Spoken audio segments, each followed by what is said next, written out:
Oh, thank you. Thanks everybody for coming, and again, thank you, and thank you, and thank you. Take care everybody, we'll see you in a couple of months. Okay. She's going, oh, I heard he was okay, but this is ridiculous. Anyway, thank you all for being here, and thanks for helping with the setup too, Miss Lisa. So let's begin with this. I think this is a very important topic. It never goes out of style at all. This topic is very close to my heart. That, I don't even want to say was me, it still is me. Remember in the 1980s, there was all this buzz about the inner child, and all these books came out, and you could work with a therapist who was an inner child counselor. Well, there really is a lot of merit to that, and here's why I think it's important. I think the child that we once were never dies. In other words, it still lives within us. And the more we return to who we really are, and the more we learn to have fun in life and experience joy in life, yes, on the job as well, that's when we reconnect with the inner child that is still very much alive within us. And how we grew up makes a huge difference when it comes to the topic of self-esteem. And I grew up with a severe lack of self-esteem. You could not get me up in front of two people and speak. And now I speak before large and small audiences without too many issues. But this happened to me because I was too young, but I allowed it to happen to me. My parents came from Eastern Europe and didn't have much time because of their busy careers to see what the difference was between raising kids in Eastern Europe and in the States in those days. So consequently, they would dress my brother and I in very bright clothes, colorful clothes, and that was not what was going on elsewhere in school, and so on and so forth. My father was a famous symphony orchestra conductor, so I was raised in classical music. My mother was a modern dancer, so I was raised with all that. Did I enjoy going to gym in school? No. Did I play football in school? No. For those reasons and many more, I was considered an oddity, an outcast, and my fellow schoolmates let me know it time and time again. I was severely bullied, never physically, but mentally and verbally. That can be just as damaging in many ways as physical bullying. All the way from elementary school through junior high. And what happened was it left enough emotional scars to where I believed everything that they were saying about me and lost track of myself instead. So if they were saying that there was something wrong with me, if they were saying that I was this and that I was that, I would buy into that, believe it, and then become it. So that is why self-esteem for me personally is such an important and timely topic, because our kids today need self-esteem probably even more than kids did when you and I were coming up. And so now I make it my mission with my speaking to talk to kids and teens and their parents about self-esteem. I do this a number of times every year as far away as Detroit. Because I think it's such an important topic. So I'm going to share with you some very wonderful ways to overcome a perceived lack of self-esteem, whether it's personally, whether it's something you can help a coworker with, whether it's something you can help a family member, or even a spouse or a child with in your family. These are very important things.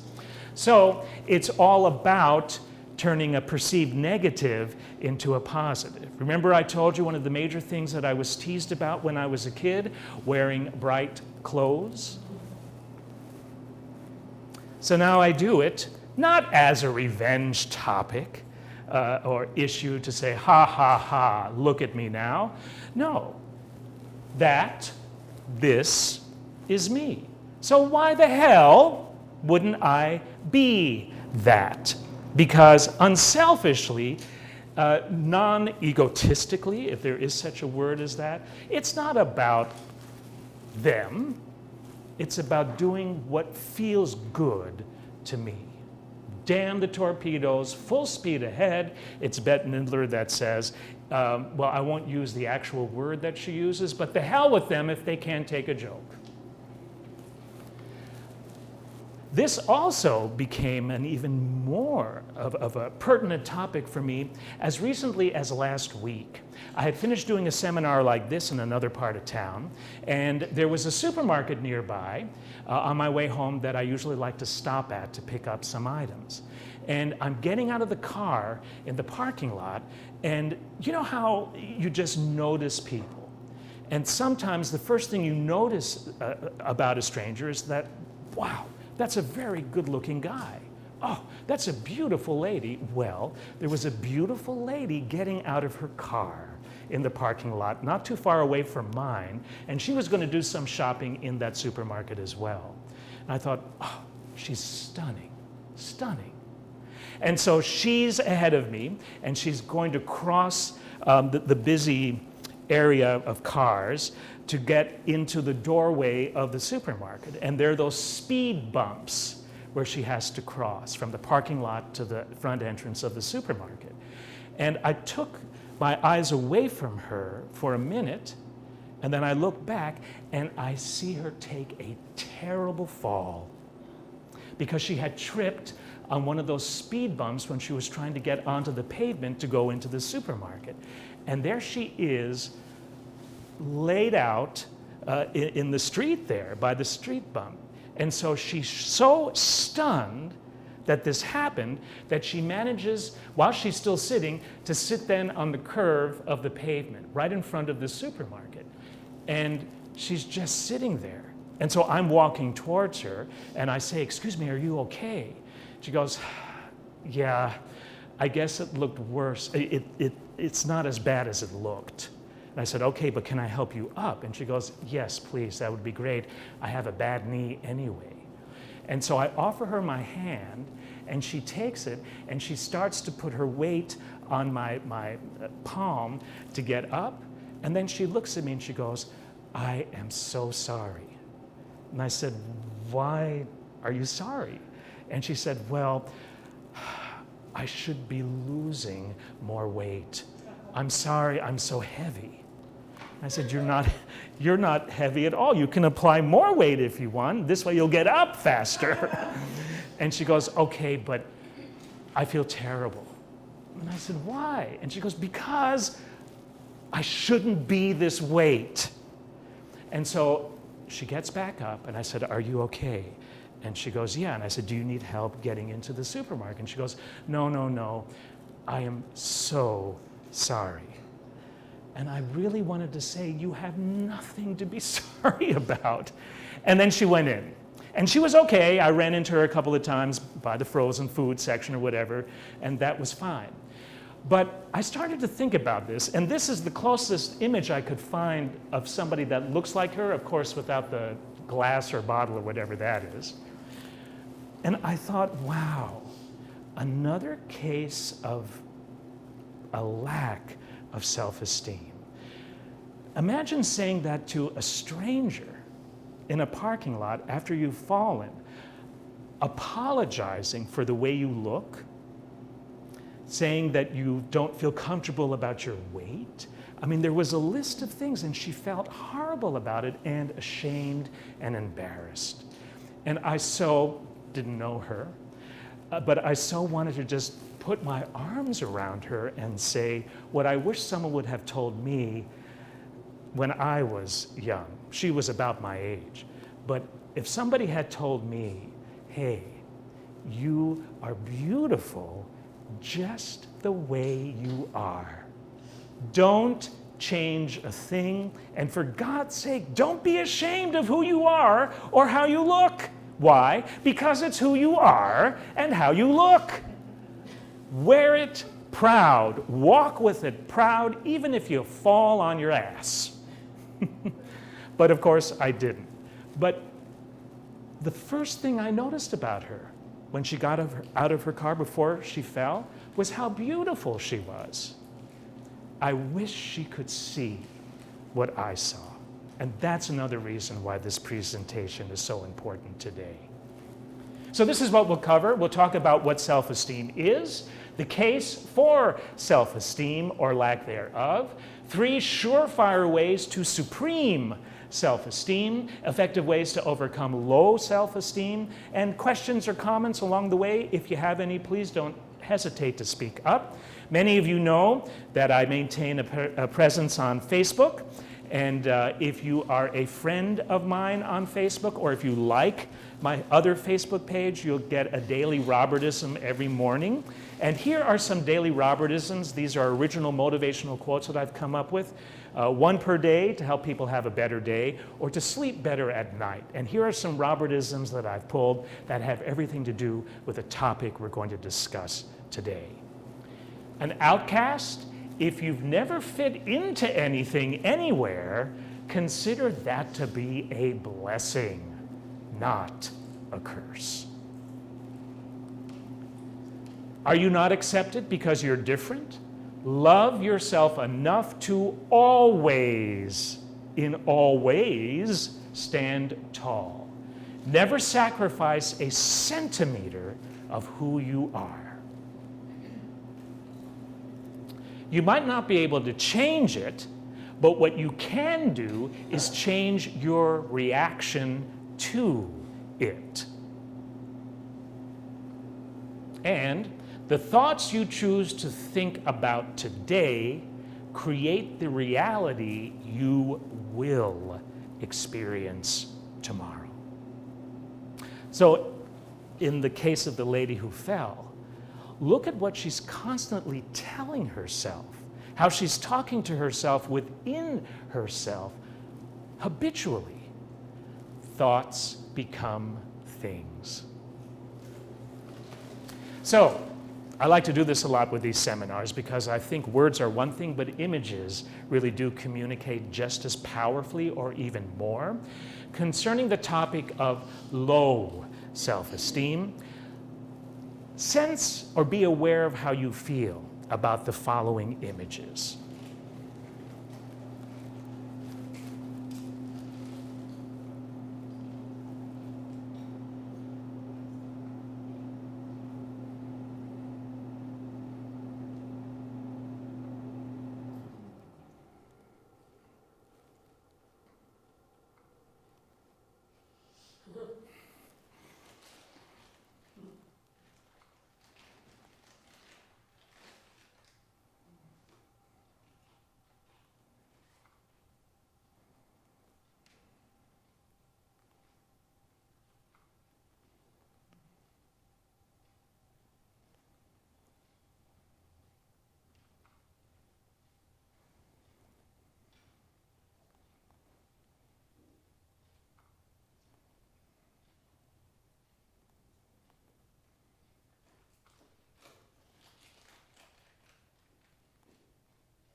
And the other side of the coin, see how you feel when you see these next images concerning self-esteem.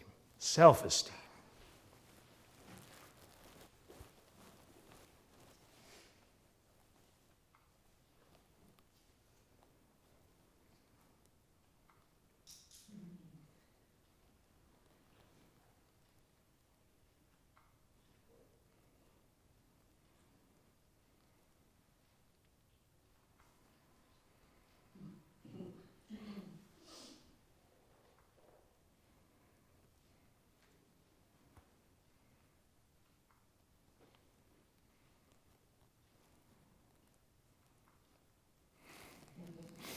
I totally love this one.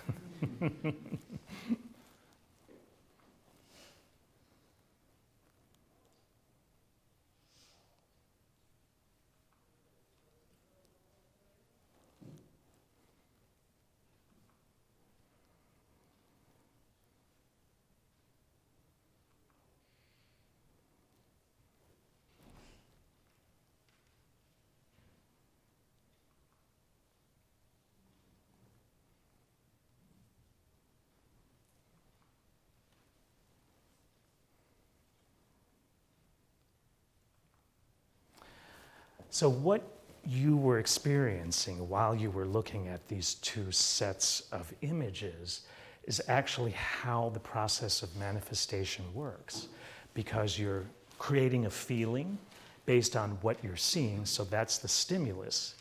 And then the feelings connect with your thoughts. Then if you keep doing the same thing over and over again, it does tend to turn into your reality. So these are very powerful tools that you can use, particularly obviously the last set, that when you're not feeling that great about yourself, to pick yourself up just by looking at this. It can be that easy. It doesn't have to be rocket science. So, definition of self-esteem. The dictionary says this: a realistic respect for or favorable impression of oneself. And this last bit is very important. Self-respect or self-love, self-appreciation. Low self-esteem, the dictionary defines as an unrealistic respect for or unfavorable impression of oneself, a lack of self-respect, a lack of self-love. Self-esteem symptoms. If you have supreme self-esteem, then you are confident, positive, secure, cheerful, courageous, enthusiastic, self-reliant, strong, ambitious. You're also an effective leader. You are vibrant, you're optimistic, you're sociable, you're dynamic, you're open. You are in the moment, not in the past or the future. You are secure, you are motivated, and happy. By the way, these are all feelings. Low self-esteem symptoms are depressed, negative, reclusive, hurt, bullied, sad, inadequate, unloved, incompetent, elusive, victim, violent, stubborn, inflexible, bad attention span, in the past or the future, sensitive, exaggerates, shy, awkward, insecure, unmotivated, unhappy, scared, unsocial, angry, hostile, dependent, and closed. By the way, these are all perceptions. They don't necessarily have to be. If you choose to believe any of these about yourself, then that's who you think you are. And then that's what you'll become in the world that you circulate in. No matter what happened in your past, these don't have to be a part of your present.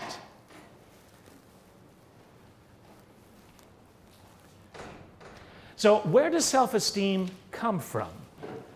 A number of places, but generally think about this. It comes from outside sources. Question: were you born with low self-esteem? Was anybody born with low self-esteem? No. It's something that we tend to acquire for whatever the reasons may be along the way. And that can come from family, i.e. parents, siblings, or relatives. It can come, and this is huge nowadays, from an exposure to violence and negativity. There's plenty of that around. Also exposure to bad food and bad eating habits, social situations, friends, school scenarios. Terrible nowadays, if you ask my personal opinion, the media. And what the media promotes, if you ask me, probably 7 to 8 times out of 10, it's negative messaging, negative programming. And think about kids coming up today. What positive message can you find in a lot of rap music, for example? What does it glorify? And what does everybody's kids tend to be listening to nowadays? The medium, I remember this from college. It was a textbook that we had to learn in the media class. The medium or media is the message. And here's why. I don't think that this is an exaggerated photo. That's my guess. So this, unfortunately, happens to be in style nowadays, right? And so what do young girls coming up think about when they see that? Well, if she did that, or if the housewives of whoever on Bravo did that, or if other media figures did that, this, whatever, then that's cool. I want to grow up to look like that, so I want that done. That feeds into, Well, it is. And of course, it's a matter of personal opinion. You think it's ugly. Actually, I do too. I think it's scary. Halloween is upon us. Not bad for a costume, actually, but think about it the other times of the year. But it's sad because this is so prevalent in our society now. So it takes a very strong parent. It takes a very strong mentor. It takes a very strong teacher, of which you can be all of those, right? To say, you know what? Not in this house. No. Causes of low self-esteem: being ignored, no positive reinforcement or encouragement, whether that's in the family situation, whether it's in the media, whatever. Withholding of love, negatively criticized, poor body image perceptions, lack of supervision, and no positive role models. That's another thing. In the media, TV, can you think of some positive role models nowadays? I can't. It used to be that we had quite a few, whether it was in the performing arts, whether it was in politics, whether it was here, whether it was there. But even that is siphoning down to a rare few. So what happens when that happens? Do we feel that everything is lost, that this country and the world is going down the drain, that it will never return again? No. If you ask me, that's when we need to step up and be what the world needs even more. And you don't have to be a motivational speaker to do that. And by the way, I didn't formally introduce myself. I am a motivational speaker, don't know how you could tell. And I speak at conferences and conventions all around the Houston metro area and also out of state quite often. And this is a mission of mine because I think messages like this really need to be heard. But hearing it is one thing.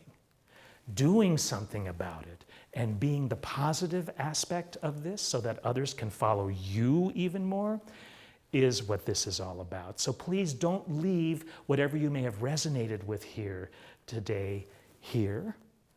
Take it with you out there because that's where it's needed the most. And I know each one of you is capable of doing that.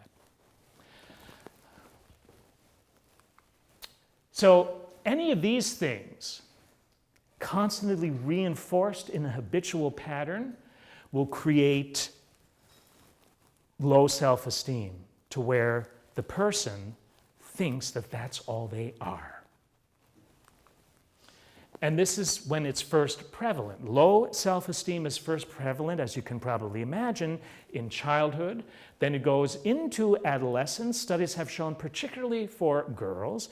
And then, if not taken care of, can siphon into adulthood. There are some people who walk amongst us who never, ever take care of their low self-esteem issues. Could be that they're in denial, they don't think they have any, but their behavior suggests otherwise. It's difficult for them to have relationships with people, rather personally or professionally, because they don't have a positive relationship with themselves. Everything starts with you. Everything starts with what's going on in here. Everything starts with how you talk to yourself within yourself, because who you perceive yourself to be is how others will perceive you and how your world will unfold and react to you as well. You are in more control than you give yourselves credit for. Take your power back and walk it, and don't let the media or whatever tell you otherwise. There's so much noise now. Don't become distracted. It can be a very intense distraction, but it's up to you to monitor how much you delve into that distraction. Just make sure you don't become it. That's the key.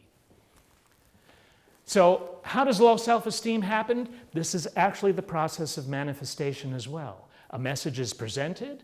The victim makes the choice to take the message within. They choose to believe it, and through habitual reinforcement, they end up becoming it. Looks can be deceiving. We've all known people who on the outside just, you think, my goodness, that guy or gal does not have a care in the world. I so wish I could be them. But if you really knew how they were talking to themselves within themselves and how they thought of themselves, it would be anything but. So we all have the power to put on a great veneer, but really it's what's going on inside with everything that makes the difference in the world. Interesting statistics. These are published studies now. Over 70% of girls age 15 to 17 avoid normal daily activities such as attending school when they feel bad about their looks. 75% of girls with low self-esteem reported engaging in negative activities like cutting, bullying, smoking, drinking, and disordered eating. This compares to only 25% as opposed to 75% of girls with high self-esteem. Teen girls that have a negative view of themselves are 4 times more likely to take part in activities with boys that they've ended up regretting later. Now, we kind of all delve in that type of thing from time to time, but again, it's the habitual thing that's the danger here. If it keeps happening habitually, that's when you dig yourself in, and then it becomes harder to dig yourself back out. 38% of boys in middle school and high school reported using protein supplements, and nearly 6% admitting to experimenting with steroids. Why? Guys have the same problem. With them, it's not the lips. With them, it's, build muscle mass so you can be as cool as the next guy. 7 in 10 girls believe that they are not good enough or don't measure up in some way, including their looks, performance in school, and relationships with friends and family members. 7 in 10 girls. A girl's self-esteem is more strongly related to how she views her own body shape and body weight than how much she actually weighs. Perfect example, the lady who fell in front of the supermarket. Nearly a quarter of girls age 15 to 17 would consider undergoing plastic surgery. 80% of 10-year-old girls have dieted. 90% of high school junior and senior girls diet regularly, and these are not necessarily healthy diets. Young girls are more afraid of becoming fat than they are of nuclear war, cancer, or losing their parents. Probably not the case 10 years ago with any of this, right? So here's a low self-esteem example for me. This was my dad, a very personable, outgoing, energetic guy, right? I mean, to be a symphony orchestra conductor, you better have that, right? It's in your DNA. If he walked in here right now, everybody would look at him even though he wouldn't open his mouth to say a word. There was just this amazing magnetism about him. And when you grow up with a father like that, as a shy, inhibited kid who's bullied, you have a choice. Do you rise to the occasion and figure out at an early age how to be as effervescent and self-confident as your dad? Or do you comfortably just hide under his arm and just stay there? Well, I chose this. And you can actually see that kind of here. It's a photo my mother took when we were visiting somewhere during a summer, and I was just off in my own little world, very, very depressed. And that's typical of my childhood. That kind of smile on my face, not typical at all concerning my childhood. So, example of how little I thought of myself. And sometimes it is because outside things beyond your control happen. We, in elementary school, let's see, it ended in 5th grade, where I went to school, suburb of New York City in Westchester. And we had an amazing music teacher, Mr. Ravosa, still around. This guy, for a music school teacher in elementary school, would write his own Broadway shows. And they could have been on Broadway. He was that talented. Amazing teacher, inspired so many kids to be in the performing arts. Wow, wish we had music programs like that in our schools now. And so Mr. Ravosa, in 5th grade, wrote a musical version of Alice in Wonderland. And he wanted us to audition for it. And so I auditioned, terrified, but I don't know what happened. I got the role of the White Rabbit. And this was very exciting for me, and that he even wrote a song for me to sing. Now, somebody who could not speak in front of 2 people, now I was asked to act in front of tons of people because the show, when it opened, was going to run for 4 nights. Big deal. And not only that, but one of the kids in school, their father was a producer for the Ed Sullivan Show. And so Ed Sullivan was going to come to the opening night of this musical. And he was going to sit in the balcony. And so I thought, wow, this is incredible.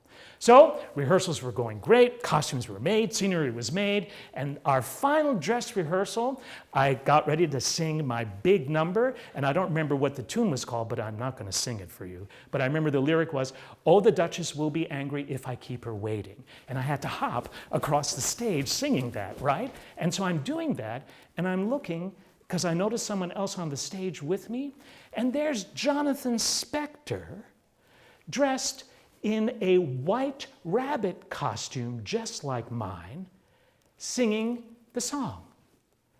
And I just was stunned because I didn't know that there was another white rabbit in this. And so Mr. Ravosa, who was sitting in the orchestra pit, could see that I was stunned, and he stopped. And he goes, "Stop, everyone. Robert, are you okay?" And I said, "Well, yeah, Mr. Ravosa, why is there another white rabbit?" And he said, "Oh, at the last minute, I decided to add 2 white rabbits, so now you guys are going to be singing a duet. So you sing the first part of the song, and then Jonathan's going to sing the second part, and you guys can hop, and do all this great stuff on stage. It's going to be great." And I didn't want to show it, but I was deeply hurt. Why? Because I felt that I was not good enough to carry the role of the White Rabbit myself. And that I must have been so bad that he had to ask Jonathan Spector, one of my arch enemies, to be the White Rabbit, probably number 1. I felt like I was demoted to the White Rabbit number 2. And that's how we left it. And I could see Ed Sullivan sitting in the balcony when we opened, and I'm thinking, oh, I just really wanted to just be the White Rabbit. And I did not get over things like that for years. But then what did I do? It's about flipping a perceived negative into a positive. I became an actor. And I enrolled myself after college into New York City's most avant-garde acting school called the Working Theater, where, wow, they made you do some pretty wild things. And if you're a shy and inhibited kid or an adult, you drop that real quick. So I did end up turning it around, which allows me to speak to you this very day. But here are some photos at no extra charge from that amazing production of Alice in Wonderland during rehearsals. Are you ready? Oh God, you're going to be so glad you came. Oh. So, where am I? Not there? Oh my God, my self-esteem issues are going to come right back now. Low self-esteem, she can't find me in the photo. I'm there. I know, it's difficult to see also where you're sitting. That's me. You can't see, but I'm wearing a rabbit hat thing. Oh. Yeah. And then if you want a close-up, which I know y'all do. But do I look happy to be there? No. I'm going to find Mr. Ravosa and talk to him about this. And actually, I really turned it around. That's me with hair. Real hair, not... My dad, when I was an actor in New York City, called me up one day and said, hey, I'm going to do a youth concert series. You know, there are all these wonderful pieces for orchestra like Peter and the Wolf where there's an orchestra narrator. I want you to narrate. And I said, Dad, I can't do that. These musicians play in the Metropolitan Opera Orchestra. They're in the New York Philharmonic. They're in Broadway. What are they going to say when the conductor's son is the narrator for this concert series? And he goes, well, I don't care. I didn't ask you to do this originally. It's the Women's Guild, who knows you're an actor of the orchestra, that wants you to do it. So I had to sing, because this one was Tubby the Tuba, and it's a really cool thing that Danny Kaye used to narrate, and you sing as a frog in this. And I got through it, and it was just an amazing opportunity for me, not once, but 3 times, to work with my dad. And now, I'm a national motivational speaker, so I kicked whatever stuff was going on in my head based on what happened outside of me, and it's gone for good. Self-esteem equals self-awareness. What you think of yourself makes all the difference. It's all about that. If you can catch how you're talking to yourself within yourself, and it ain't positive, just be aware enough to go, oh, wait a minute. I don't like what I just told myself. Why? Because it ain't true. I don't care who believes it or where I heard it from or how often I keep thinking about it. It's not true, and I'm doing myself an incredible injustice by making things doubly as hard for myself, by placing things on my back that really don't need to be there because, excuse me, do you see anything on my back right now? It's all an apparition. But I'm believing it to be true, and then I feel the weight of it, and the weight of it is something that doesn't even really exist. It's the difference between self-esteem and the perception of low self-esteem. You may not be able to change what happens on the outside. You never can really, think about it. But it's how you choose to react to it on the inside that makes all the difference in your world. So, question. What do you think of yourself? And it's not to answer now, but it's an inward thing I'd like you to think about. How do you perceive yourself? And do you let your alleged shortcomings prevent you from moving forward in your life, even in a small way? And if that is the case, and we all have it, then I would implore you to see that what you're thinking about and what you're feeling, they're clouds. They're not real. They look real, but when you fly through them, yeah, a little turbulent, but there's nothing there. There's nothing there. It's about cutting negative attachments to what you think and or feel may be real about yourself. Thoughts become things. If you get nothing else from this presentation, get this. Consider the possibility of this. You're a creator. You create. You were put here to create. But it's your choice to create cool stuff about yourself, having to do with yourself, or negative stuff about yourself. It's the same energy. It's the same energy that you choose to think positively about yourself or choose to think negatively about yourself. So you're in the driver's seat there. Which direction do you choose to go? And then when you go into the negative direction, it's all about being aware that you're there and then doing whatever it takes to snap yourself out of it. Lao Tzu, because this issue has been around for centuries, once said, watch your thoughts, they become words. Watch your words because they become actions. Watch your actions because they become habits. Watch your habits, they become character.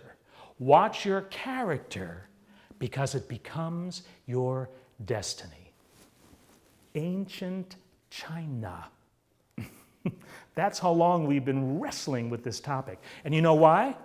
It's what it is to be human. Don't believe everything you think. Change your thoughts and you will change your world.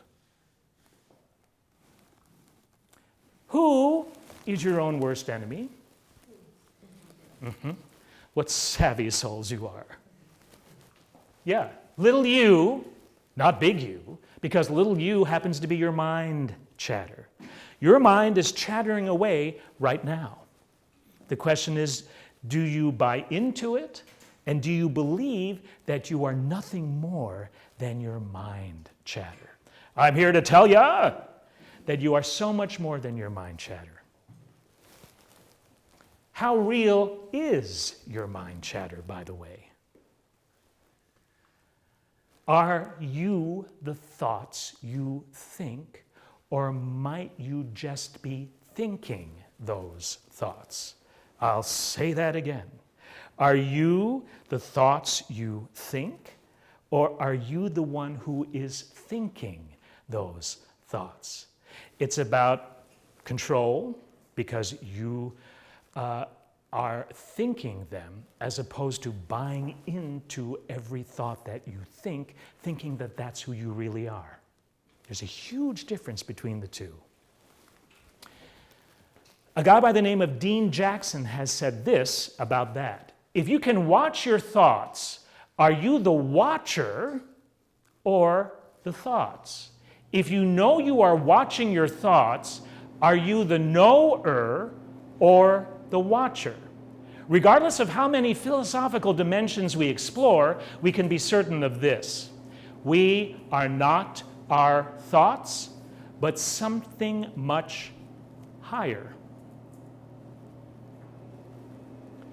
Low self-esteem becomes real when we choose, that's the operative word there, to believe the negative thoughts we think and feel about ourselves, always from outside sources. And those thoughts and feelings, as we've said, become things. Why would you do that to yourself? That's what I have to ask myself too. No one's going to change low self-esteem into supreme self-esteem but me. I don't care how many people may have wanted to help me, how many professionals I might have wanted to have seen. They will not be able to penetrate inside here unless I open the door and act upon what they're saying. That's always the choice that we make. 3 keys to surefire self-esteem.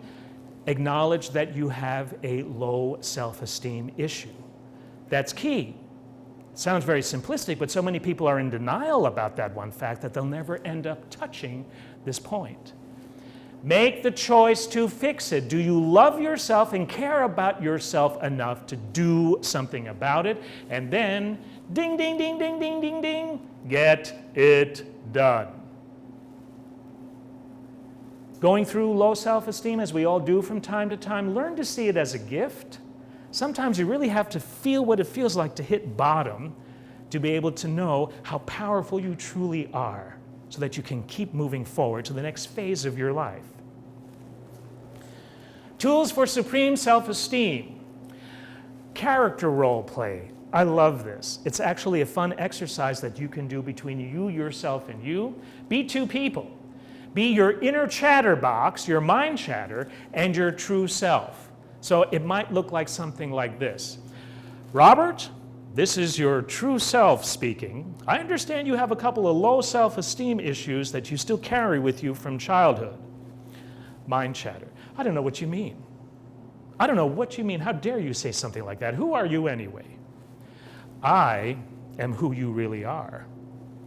Oh, please, please. I want to go watch The Real Housewives of Beverly Hills. Think again.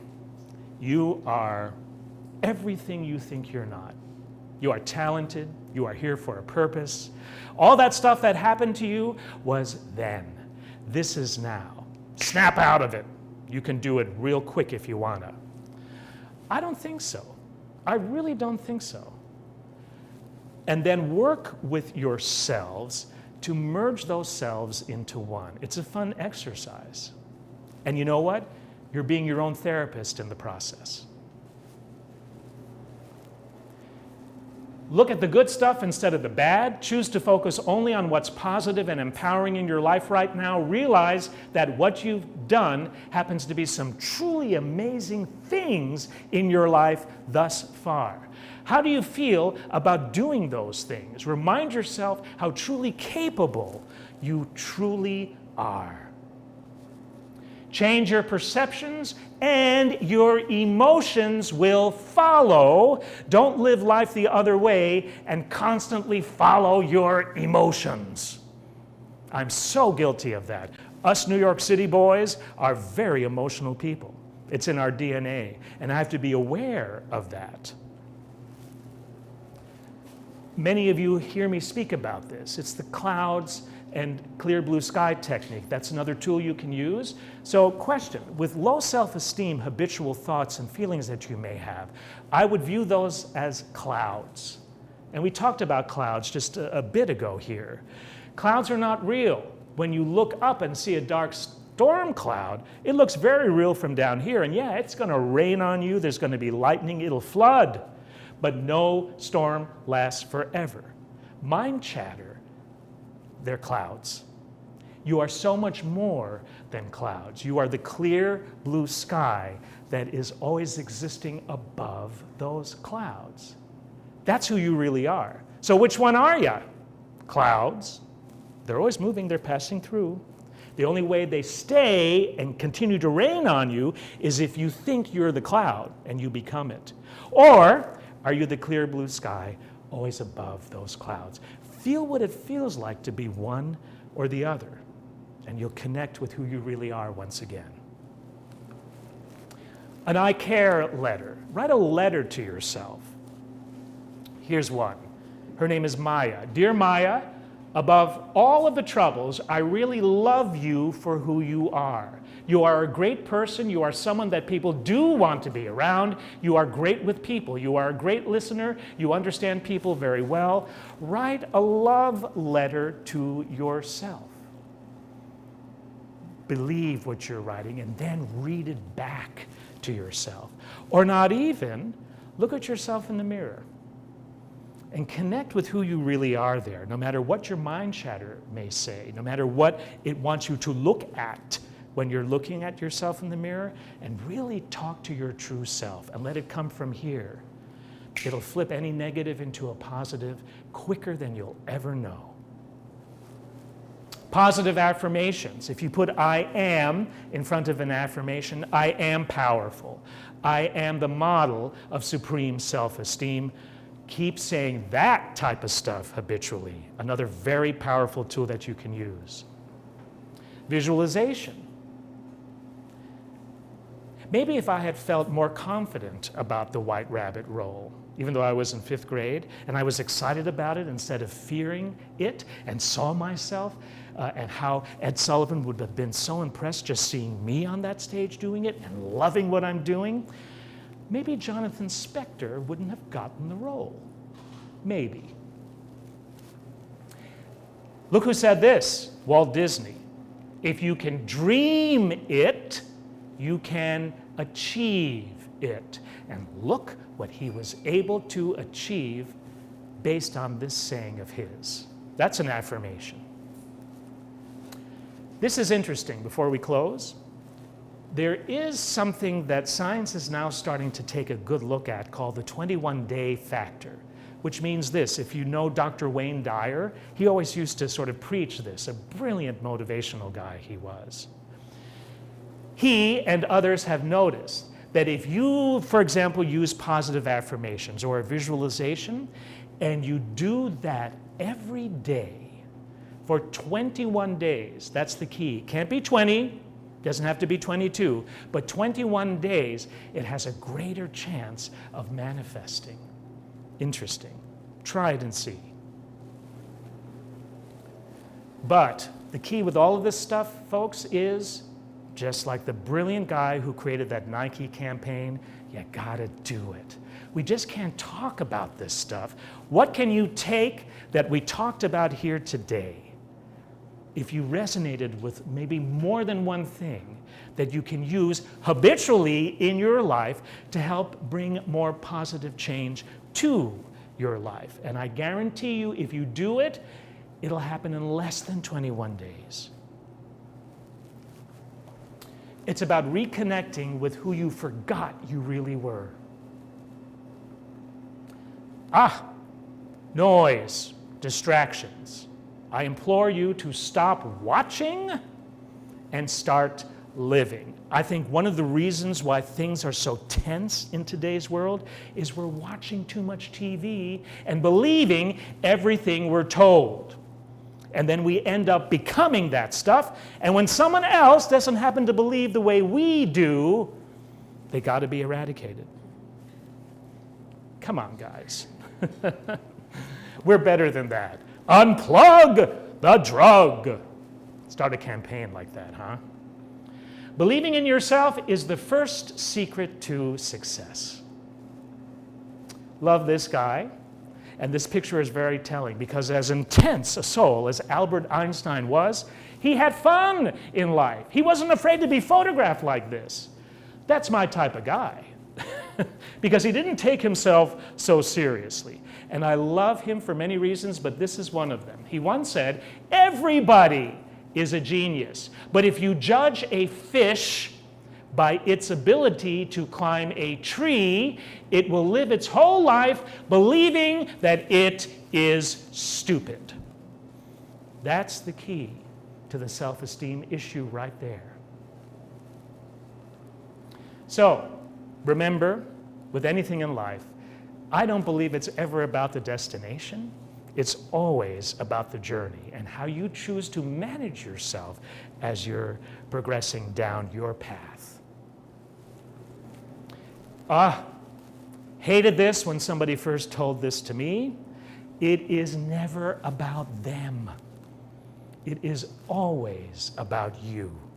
And what I mean in that is there are lessons that you need to learn when stuff happens. It is about you and how you can manage stuff better in the future.